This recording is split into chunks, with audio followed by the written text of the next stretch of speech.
Assalamualaikum warahmatullahi wabarakatuh. Saya Nadia Salsabila dari Prodi Pendidikan Bahasa dan Sastra Indonesia 2018A akan menjelaskan tentang materi formalisme Rusia.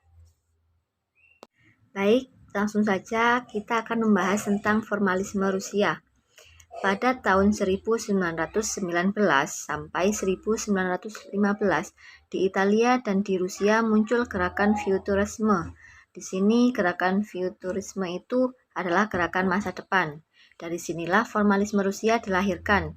Dan inilah awal munculnya ilmu sastra modern. Istilah formalisme merupakan bentuk atau wujud. Jadi, pengertian secara lengkapnya formalisme yaitu ilmu dan kritik sastra yang mengesampingkan data biologis, psikologis, ideologis, dan sosiologi, karena sesungguhnya mengarahkan perhatiannya pada bentuk karya sastra itu sendiri. Berdasarkan teori, formalisme Rusia merupakan karya otonom yang harus diteliti oleh karya itu sendiri atau intrinsik, bukan dari sisi luarnya, biasa disebut dengan ekstrinsik. Hal ini karena teori lebih menekankan keindahan aspek. Konsep formalisme Rusia tentang puisi. Di sini, kaum formalis periode awal mengidentifikasi kesusastraan dengan kepuitisan puisi dipandang kaum formalis sebagai pengguna bahasa secara menginti. Mereka mendefinisikan puisi sebagai susunan tuturan yang ke dalamnya terjaring keseluruhan tekstur bunyi. Faktor pembangun puisi yang terpenting adalah ritme. Kaum formalisme cenderung membedakan cerita dengan alur, yaitu cerita disebut bahan mentah yang menanti adanya pengolahan tangan penulis. Sedangkan alur, di sini disebutkan bahwa alur itu merupakan kejadian-kejadian yang membangun sebuah cerita. Roman Jakobson tahun 1896. Beliau termasuk tokoh formalisme Rusia. Jakobson meniti karir sebagai seorang ahli linguistik pada abad 20-an yang mendasarkan pikirannya pada fungsi puitik dan fungsi estetik. Pemikiran Jakobson menekankan pada dua aspek dasar struktur bahasa, yaitu kesamaan dan kesinambungan. Jakobson menyimpulkan bahwa bunyi dan makna diperantarai oleh perbedaan atau ciri khusus. Jakobson menekankan pentingnya ilmu sastra sebagai cabang ilmu tersendiri. Jakobson memandang bahwa karya sastra dinilai sebagai sistem yang dinamik. Unsur-unsur di dalamnya disusun menurut relasinya dengan latar depan dan latar belakang. Kemudian tokoh formalisme Rusia ada Mikhail Bakhtin, yaitu pada tahun 1960. Beliau termasuk tokoh pujaan Rusia, tokoh yang pertama kali mengembangkan pengertian pandangan dinamik bahasa untuk teks-teks sastra adakan Bakhtin. Menurut Bakhtin, karnaval merupakan teori-teori untuk teks khusus dan sejarah jenis-jenis sastra. Jadi, sastra menurut Bakhtin adalah ajang pertunjukan layaknya karnaval, karena semua karya sastra akan dipublik layaknya karnaval. Seperti itu. Bahasa sastra mempunyai sifat mengedepankan dirinya sendiri dan menciptakan apa yang disebut oleh Shklovsky. Yaitu Shklovsky ini tokoh formalisme Rusia juga, yaitu sebagai proses pentakzliman melalui struktur citraan, sintaksis, pola, ritme, paradoks, dan perangkat lain yang digunakannya. Bahasa sastra menciptakan apa yang disebut Shklovsky sebagai ruang persepsi baru, di mana hal-hal lazim dipandang tidak lazim dan hal-hal lama dipandang dengan kacamata baru, sehingga pembaca diperlambat pemahaman dan merenungkan kembali citraan yang muncul pada karya sastra. Selanjutnya puisi. Karena saya akan mengkritik tentang puisi, jadi materi yang saya ambil itu tentang puisi. Di sini saya akan menyebutkan pengertian dari puisi itu tersendiri. Puisi berasal dari bahasa Yunani, arti asalnya yaitu pembangun, pembentuk, dan pembuat. Kemudian lama-kelamaan semakin dipersempit menjadi hasil seni sastra yang disusun menurut irama, sajak, dan kata kiasan.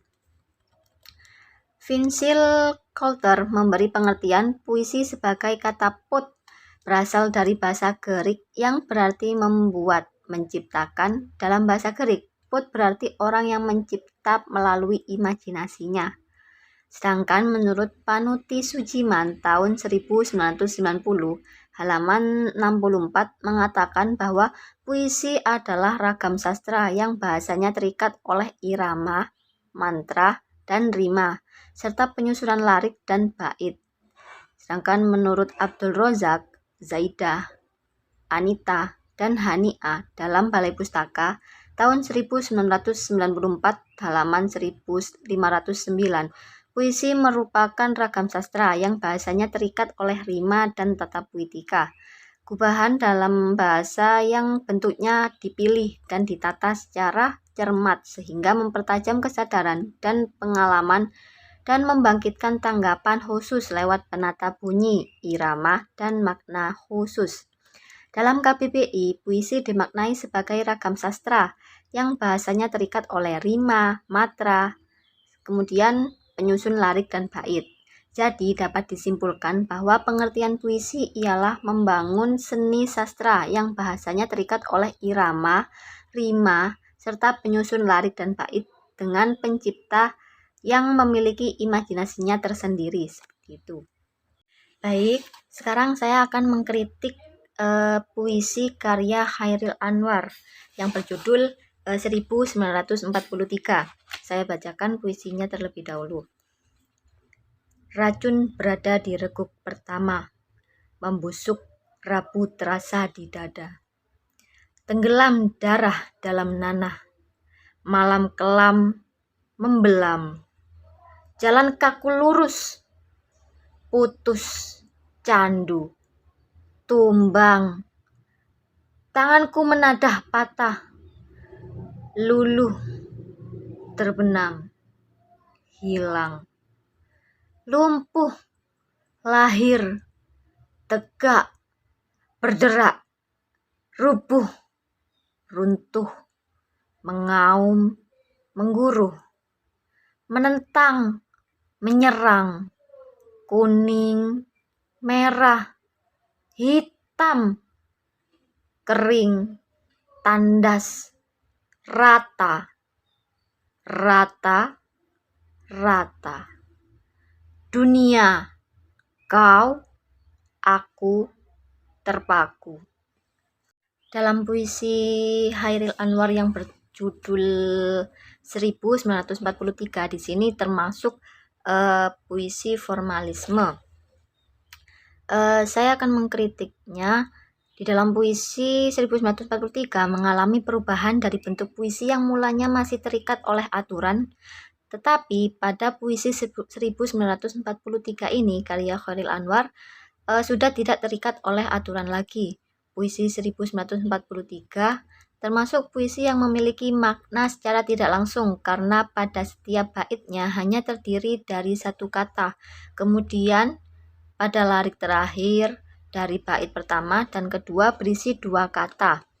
Puisi yang bertumpu pada simbol-simbol non-kata dan menampilkan kata seminimal mungkin sebagai intinya. Hal itu termasuk ciri dari puisi kontemporer yang terdapat juga di dalam puisi 1943 karya Chairil Anwar ini. Maknanya itu masih belum bisa dimengerti oleh si pembaca. Jadi masih perlu observasi atau pengamatan lagi terhadap setiap katanya agar bisa dipahami, agar bisa dimengerti maksud dari puisi tersebut.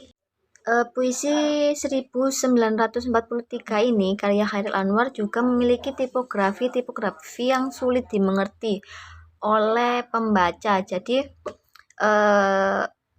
ciri-ciri dari puisi yang berjudul 1943 ini lebih mengarah pada ciri-ciri puisi kontemporer.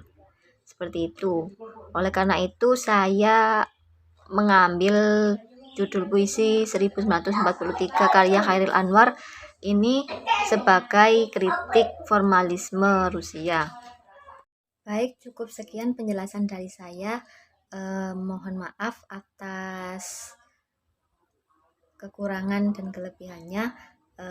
Terima kasih atas partisipasi telah menonton video keterangan tentang formalisme Rusia. Kurang lebihnya mohon maaf. Wassalamualaikum warahmatullahi wabarakatuh.